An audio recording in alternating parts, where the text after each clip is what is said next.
Normal சாப்பாட்டு அரிசி ஒரு டம்ளர்,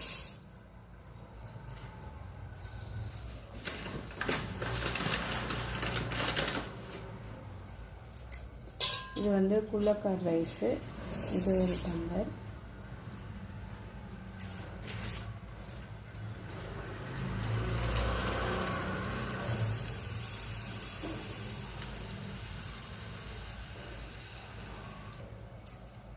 கம்பு வந்து 2 டம்ளர்,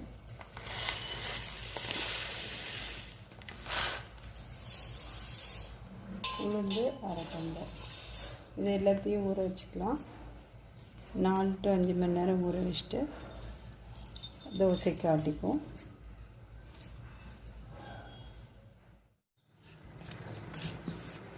மாவு பொங்கி வந்துடுச்சு,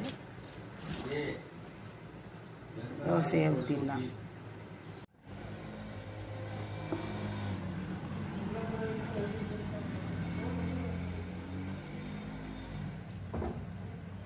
ஸோ கம்பும் குல்லக்கார் ரைஸும் வந்து மிக்ஸ் பண்ணி ஆட்டினது ஹெல்த்துக்கு ரொம்ப நல்லது. தோசை நல்லா தான் எழும். ட்ரெடிஷ்னல் ரைஸஸ் வந்து கொஞ்சம் மாற்றி மாற்றி எல்லா ட்ரெடிஷ்னல் ரைஸஸுமே சேர்த்துட்டு வந்தோம் அப்படின்னா ஹெல்த்துக்கு வந்து எந்த ப்ராப்ளமும் வராமல் நல்லா இருக்கலாம். ஸோ இந்த தோசையில் வந்து கம்பு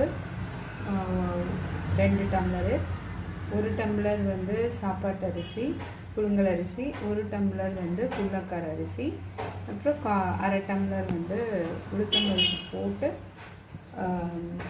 எப்பயும் மாவு தோசை காட்டுற மாதிரி ஆட்டிட்டு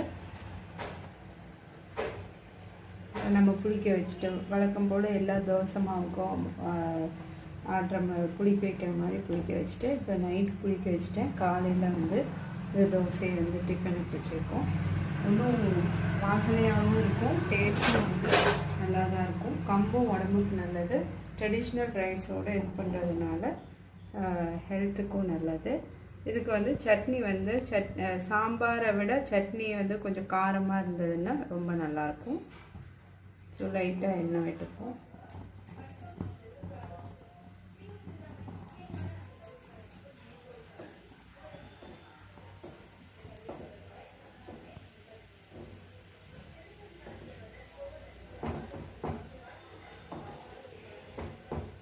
நல்லா கிறிஸ்பியாகவே வரும்.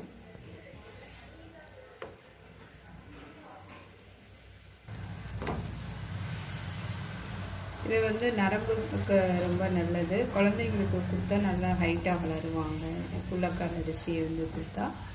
அப்புறமேல் வந்து சுகரு அதுக்கெல்லாம் வந்து எந்த ப்ராப்ளம். ட்ரெடிஷ்னல் ரைஸஸ் வந்து சுகர் பிபி இந்த மாதிரி எதுவுமே வராமது. பிகாஸ் இதில் இருக்க ஃபைபர் கண்டென்ட் ப்ளஸ் வந்து கொஞ்சம் சாப்பிட்டாலே வந்து பசி அந்தளவுக்கு அவ்வளோ சீக்கிரம் எடுக்காது. ஸோ வெயிட் லாஸ்க்கு பெஸ்ட்டு ரைஸ் வந்து குல்லக்கார் ரைஸு.